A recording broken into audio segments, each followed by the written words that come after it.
Welcome to the Transport Leaders Podcast, where we discuss breakthrough ideas and bold solutions transforming the future of transport around the world. So join a global community of transport leaders, professionals, academics, and advocates as we unpack transport's toughest challenges and spotlight strategies for driving real change, from system reform levers and political realities to sustainability and technological disruption. Join me, McCabe and Russell King, and our guests as we offer expert perspectives as we discuss ways to transform our transport systems. G'day, I'm Graham McCabe. I'm the founder of Step Advisory, a transport planning and traffic engineering firm, and I've worked in consultants in government for over 25 years across Australasia and Asia. Hello, I'm Russell King. I'm a transport strategist and the founder of the Transport Leader blog and newsletter, and I've worked on the policy side of transport for around 20 years. Great. So, Russell, what are we going to talk about today? Nothing important for transport. We're going to talk about congestion. I'm sure everybody's got an opinion on the causes and solutions for congestion. Yeah, I think this is going to be an interesting discussion because it's one of the things that I think drives a lot of bad transport policy. So I think it should be an interesting way of going. But let's start. What causes congestion, Graham? Okay, so congestion at its most fundamental level is an imbalance between where people and goods are and where they need to be, and a lack of supply of a network between those two things. So at its most basic level, if I wanted to get from where I am to where you are, if we had magic, I could just appear beside you. That sounds like a good transport solution. Can we go with that one? Yeah. Whereas we don't have magic, so I need to travel. And if everybody else decides to travel along that route at the same time, then we cause friction between each other. And that means that there's only a certain number of us that would be able to travel along that route. And then if we have people who want to cross our path, then how do we decide who gets to go? Do I get to go? Does John, who's trying to cross from the right, get to go? We could have a free-for-all, like in some parts of the world. And that, again, creates friction. And the friction is what results in people getting stuck and having to queue and negotiate their way past each other. And as more and more people or vehicles try to travel along the route, then you get stuck in a queue. And at its most simple level, that's what congestion is. One of the things you sort of mentioned there was people and vehicles. So that's a complication here, right? In the sense of, the supply of the infrastructure, and what its capacity is very dependent on the mode of travel. So, yeah, so we have there's a concept called space time. So within the transport system, so we're not talking about physics and three-dimensional relationships of how gravity works. It's how much space do you take up on the transport system, and how long are you occupying that space? And from that we get, so you can move 10,000 people all squeezed together like this, walking down a footpath going, or you can put them in a car on their own and they can be nice and luxurious, and you can get about 1,000 of them because they're taking up more space for the given distance that they're trying to travel. So you have a volume of space that you're occupying. So, and it's the same with goods as well. So the more space that you allocate to each unit of thing that you're moving, whether it's a person or goods, then the less capacity you have to move that. So when most people would understand roads, so a lane of a freeway can carry up to 2,800 car equivalents per hour at its most dense operation, so traveling about 45 kilometers an hour. Whereas the same space could carry tens of thousands of people on a metro past that same point, because it's much more space efficient, which is, when you get, high capacity vehicles where people are packed in more tightly, you can move a lot more people more quickly.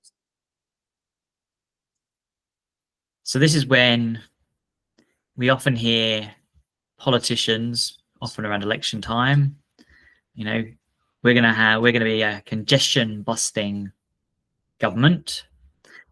Okay. And they pump a lot of money into roads to, transform junctions, create overpasses, underpasses, tunnels, all sorts of other things. But our cities don't seem to be getting less congested. So is that just simply because the population's always growing, or is there something more than that? So there's two things. One is if cities are growing population, but even cities where populations decline, you still have congestion. The other is just it's basic economics. You could, or even physics. So you could think of gas laws. Gas expands to fill the available container, the space, the volume in the available container. Economics is similar. When you make something cheaper, so reducing congestion could be making something cheaper. Increasing capacity could be making something cheaper in terms of time allocation, then it's used more. So, and the rule is called the Jevons paradox, which is as you increase capacity, more activity takes place to take up that capacity. And we don't just see it in the transport system, we see it in things like electricity. So as our energy system becomes more efficient, people use more of it. So your TV goes from being 500 watts per hour down to 100 watts per hour. So you buy a bigger TV. So isn't this just unmet travel demand, and building the bigger road meets their travel demand, and that's a good thing? So you have two components. So one is unmet demand. So the people who have avoided using that piece of the system, so they're making a less optimal choice. So rather than working in a location where you prefer to work, you work somewhere close to home because it takes too long to get somewhere. So increasing the system capacity or reducing travel times induces people to make that change.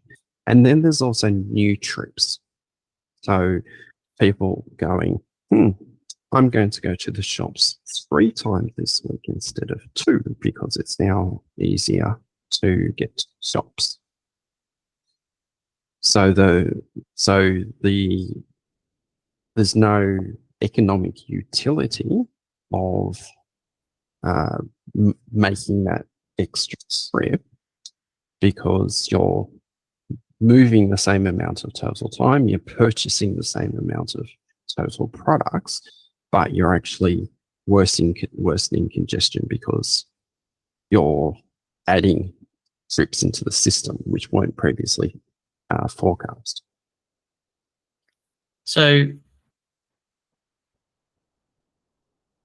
we add on an extra lane or build a new road, okay? And I appreciate that some of those journeys are going to be new journeys because people are using their time less efficiently than they would have been previously because of the reduced congestion.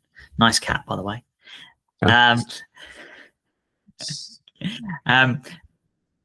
Is that really a big issue? Like, what's the problem here? Is that really a big thing? Isn't it good that we've got all these people now that can get close, can travel further to choose. It got more job choices and accessibility to more amenities. That's surely going to be the good thing, right? So, well, it depends on what your purpose of doing the project was. So, the accessibility is often misconstrued to relieving congestion. So, a new highway or train line or bicycle path that connects two areas that weren't previously connected increases accessibility. So you have access to more things, more opportunities, more choice. So that in itself is good. So if I think in the Australian context, Brisbane has been building a lot of pedestrian bridges across the Brisbane River. And they've all significantly increased accessibility, and that they've also increased the amount of walking, because walking is now a lower cost activity for people to, and they have access to features on that weren't previously. So that's a societal good. Whereas reducing congestion by adding a lane makes, for a short period of time, the disutility of driving goes down, so that more people decide to drive because it's easier to do. And there's a really good example in the Sydney case of the M5 East motorway. So when that was constructed as a tunnel, it was originally supposed to be a tolled road. And there was a last-minute decision to make it not tolled. The design was for 2 lanes based on there being a toll, and there being just disutility associated with people having to pay that toll. And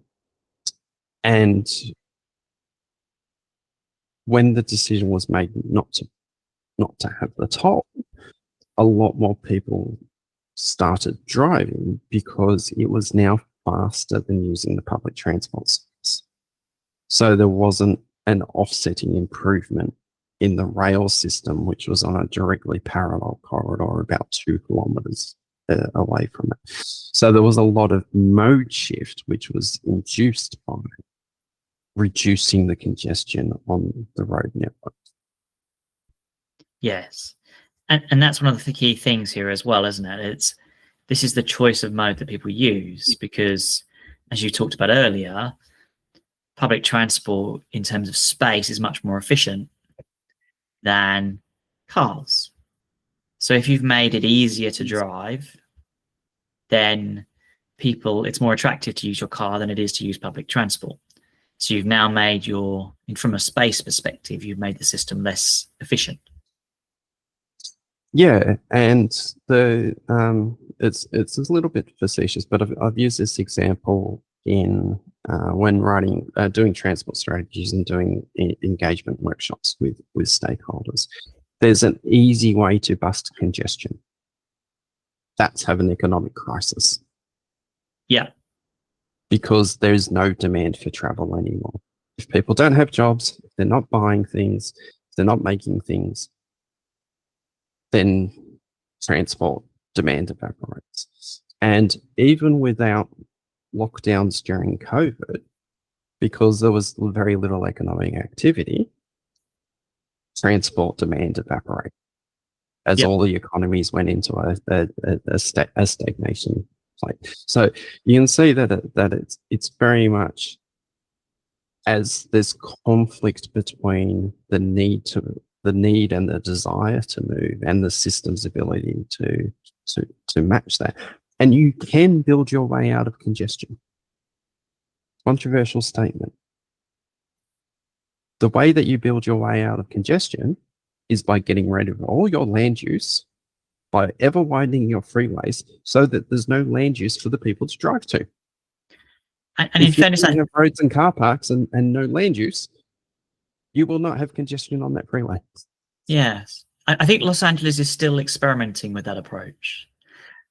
Yeah, Los Angeles, their 1 cent tax on everything is being pretty. Their investments are accelerating. I think Texas is probably or currently Ontario probably the worst of basket cases in that regard, with their ever widening freeway expansions. And you only have to look at the downtowns of, well, the new downtowns of Dallas and Houston, where you have an average low density because there is so much freeway and so much surface car parking that you have a tower which is surrounded by surface car parking. Yeah. You hollow out the downtown area, don't you? Well, that's exactly it. You can build your way out of congestion by destroying everything to create roads and parking. Yes. Yeah. So, because eventually nobody will want to live there or go there. Yeah. I'm not sure that's the recommended strategy for most places, I have to say. Destroy what makes it good, what makes your city great, by building more roads. But that's what we did in the 60s, 70s, and 80s, was we destroyed places in order to make them great. It's an interesting paradox. I heard a good one yesterday in terms of analogy. I think this was come from Ben Elton, who's a British comedian. Yes. Which was widening roads is like when your dustbin gets full, is rather than emptying the rubbish, is just buying a bigger bin. Yeah. I think that's pretty good sort of analogy of what's going on here. Yeah, and it's not just roads and cars that can have congestion. All forms of transport can have congestion. So ports have congestion. Can you get the containers unloaded fast enough? Can you get the trucks in and out of the gate fast enough? And automation of ports increases capacity, but again, it will result in increased demand because the individual ports will have a lower cost of operation, which will mean that there will be more desire to ship through those ports, because a container that's sitting on a ship to be unloaded or is dockside waiting to be put over on a ship or a truck is costing somebody money, either the container owner in the fact that it's not moving, or the transshipper, or the end customer. Railway systems, you only have to look at the crowding that occurs on any rail system in the world where there's a generally fixed start time for people starting at work. Yeah. And the crush loads that you get within stations and on trains at those times, because the demand to be in a place at a certain time exceeds the capacity of the system to be able to deliver that. And if you increase the system supply, then that supply will be filled by additional demand. So, yeah. And, I was working on a school project, and these parents and grandparents who they didn't want to be in a queue of cars to pick up the children from school. So they were all driving when a good number of them could have walked to pick up the children. So the school bell was 3:20. So by the time I got involved in the project, there was a kilometre-long line of cars at 2:50. Crikey. Because nobody wanted to be in the queue of cars. So they were all trying to get there earlier and earlier to pick the child. If it had carried on, they'd have started queuing before school had opened. In order to, it's Monty Python. When I was a child, my grandparent lined up the day before I went to school in order to pick me up in the afternoon. Is it Three Yeah. Yorkshiremen or something? The sketch. Yes, I think, yeah, isn't it is, yeah. Dear my good lord. Oh, we had it tough in those days. Yes, yeah, yeah. So, but because they, they didn't want to pick their child up at 3:25. They wanted to pick the child up at 3:20. So, in fact, a lot of these parents were actually risking significant fines because while they're sitting in the queue of cars within a school zone, they were using their mobile phones, which, if you live in the state of New South Wales in Australia, results in a $700 fine and 6 points off your license, I believe, because a mobile phone offence within a school zone is doubled in points and fine. So you really don't want to be doing that as a parent. But to explain to the parents, you are the reason that you are in this queue.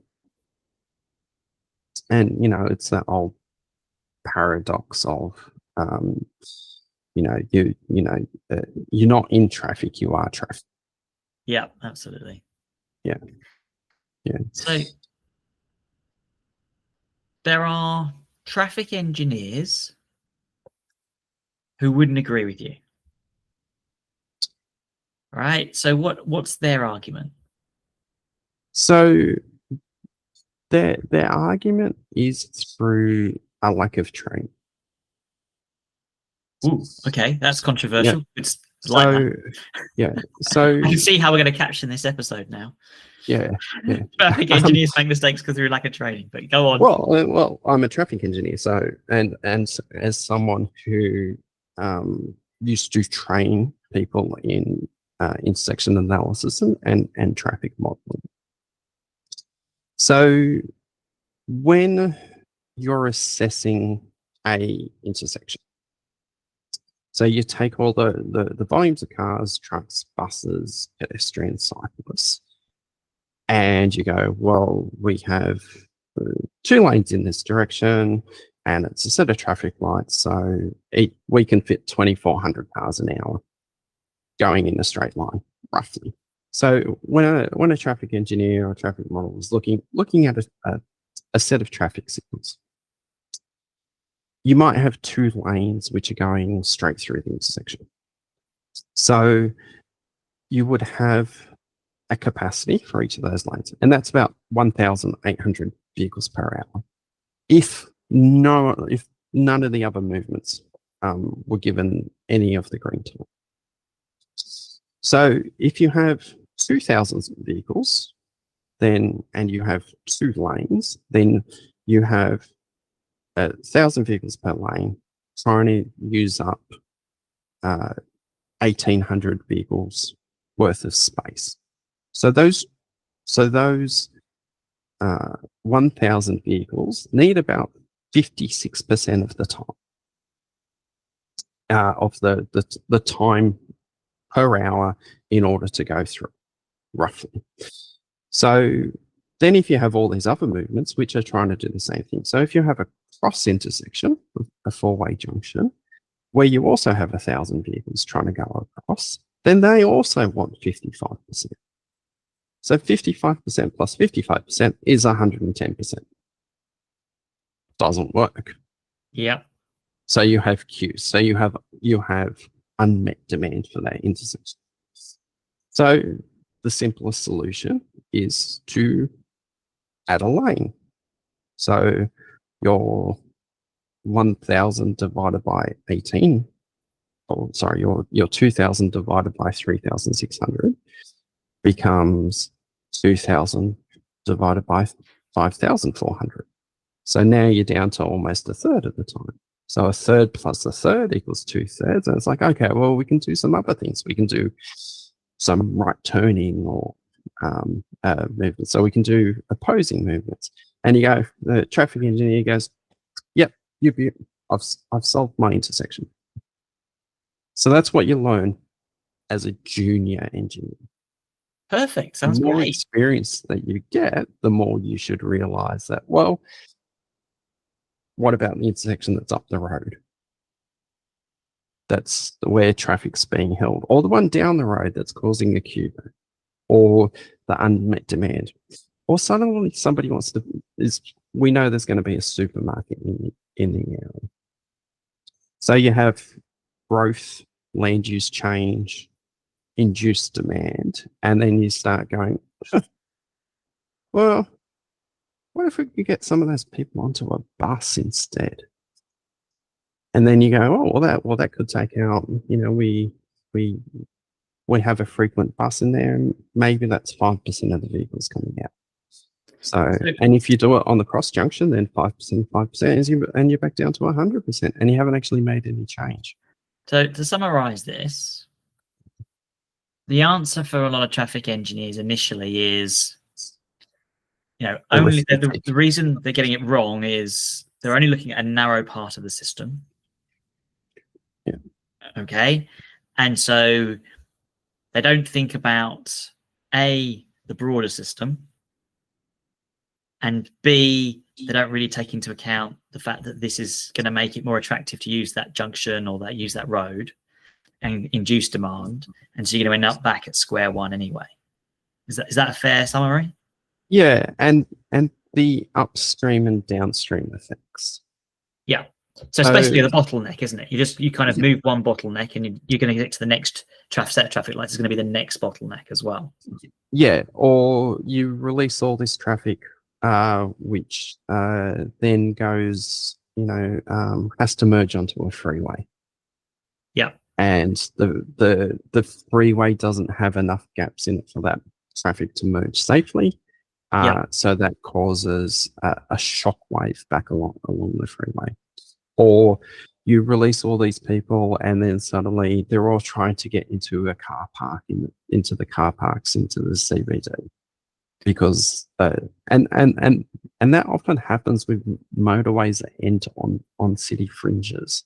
Is if you build a new motorway that has ramps into a CBD, then what you do is you just create a big queue in the CBD.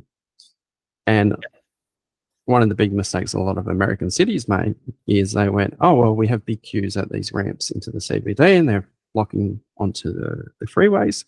We'll just make all the streets in the city one way to increase capacity. Yeah.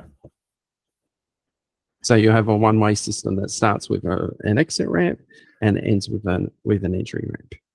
Yeah. And not much amenity in between. Well, you end up with pretty much zero amenity, because when your system's designed around the movement and not the place, then you focus on making the movement work really well. So there's no balance. Okay. So let's move this discussion on. Okay. So our experienced traffic engineers, like yourself, know this and know that a lot more road projects need to be looked at skeptically, okay, and thought through the unintended consequences of increasing the capacity of the system. Yeah. Okay. But we're still building a lot of roads. We're still creating a lot more congestion. So from your perspective, what do you think is going wrong? And so, having experienced this firsthand on a project, and I won't say which project, there's a desire to build the road once for a very long period of time. So there's these road projects on the urban fringes where we're basically creating new stroads. Well, actually, they're not really stroads because they're urban. Well, yeah, they have service roads on each side of them. So they're building a 3 or 4 lane road that, in the anticipation of future demand, so 3 or 4 lanes each way, to be clear, and then getting surprised when it fills up in 10 years rather than 30 years, like the strategic model said. Because when you build a road that's 4 lanes each way and it's 80 kilometers an hour, and the public transport service has zero potential to compete based on time, because when it's first opened, there's no development there, there's no cars. I have a nice easy run. Yeah. Oh, why is my trip getting worse? Oh, it's all these new people moving into the area and creating congestion for me. So I understand that, but people like yourself now know this, right? Experienced engineers know this. So why are they still making the same mistakes from your perspective? I have some views as well. Well, so this is where we get into the realm of politics and lobbying, because if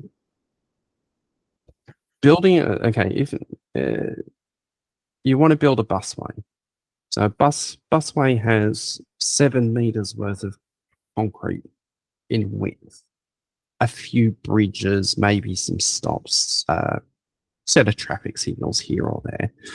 And that could carry 30,000 people per hour in an area.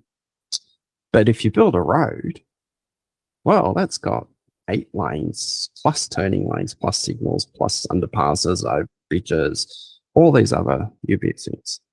So there's an industry out there who makes money, consultants, business case specialists, constructors, maintenance people, who make money from building more and more roads.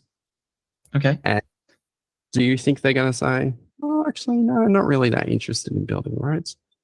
So obviously they have a vested interest in roads, but politicians are advised by government agencies. And consultants who can but they have, not most transport agencies have some people who are claimed to be experts, at least in transport.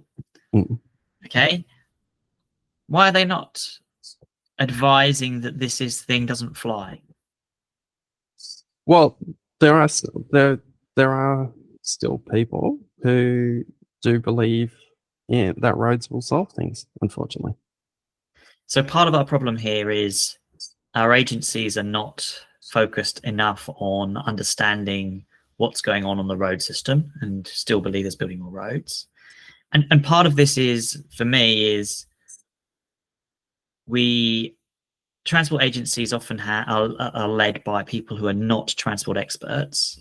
And as you said, this is hard for people even with basic traffic engineering training to understand.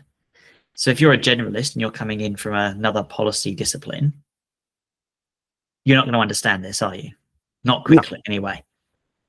No. And you look at the new suburbs, new towns, they are very rarely self-sufficient. So they generate demand. And if you have a population that moves into them that doesn't have centralized destinations, so the typical Australian stereotype of somebody who moves into a new greenfields development is a tradie who has a ute who works all over the place. Yeah. They need a vehicle. Yeah. If they move into a low density area, there's a good chance that their supermarket's 4 or 5 kilometers away. Yeah. So, we do have a self-perpetuating system of we build suburbs that are car dependent, for whom we then need to build roads to support those people. Yeah. And we've built a system of transport models which forecast all these things that say, well, if you don't build lots of roads, then you're going to have lots of angry voters. Yeah.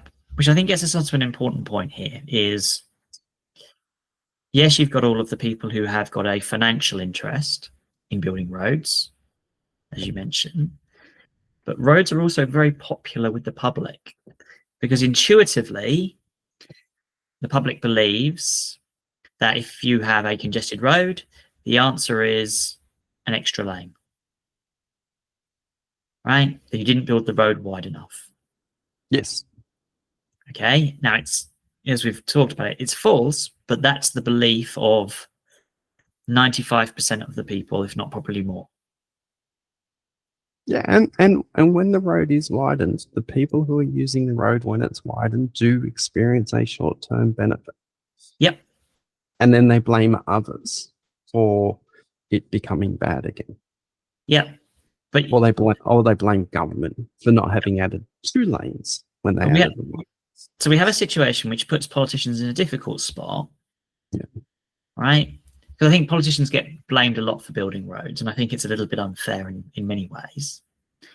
So problem number one is the public wants the roads, and in a democracy, it's very difficult for politicians to go, I appreciate you want this, but we're not going to do it that way. That's difficult. Secondly, they're not even getting great advice necessarily from their agency, which is explaining to them the problems with the roads, explaining to them, induced demand and the paradoxes involved. Okay, so they're not even getting trained up on that as politicians. And politicians, remember, if you're the transport minister, you are like a member of the public in terms of your expertise. Okay, you don't have transport expertise in 95% of the situation. And it's worse in transport than it probably is in other areas because most politicians do not come into politics passionate about transport. They may be passionate about, say, a social justice issue, or they may be passionate about education or the environment. Very few of them come in passionate about transport. And so their level of understanding about transport in the vast majority of situations is very, very shallow. It's no more than the average person on the street, in effect. And if the average person on the street thinks the answer to congestion is to build an extra road, it's not surprising that our politicians do. And then if you're not advising the politicians right from the start and explaining these things to them, even if you do explain it to them, it's going to take a while for it to sink in and get their heads around it. Well, yeah, and then there's also the time effect as well. Like, a new rail system takes 10 to 15 years. Yeah. You only have to look at any of the rail projects anywhere in Australia. The minister that initiated that rail project is long gone. Yep. Or in the case of WA, they've had a second or third life in politics. Whereas getting an upgrade for your local intersection that can be announced and delivered within a single electoral cycle. Yeah. Yeah. And, how many, the politicians will, they will always spruik the benefits of additional buses when they come, but they don't really campaign on that type of thing.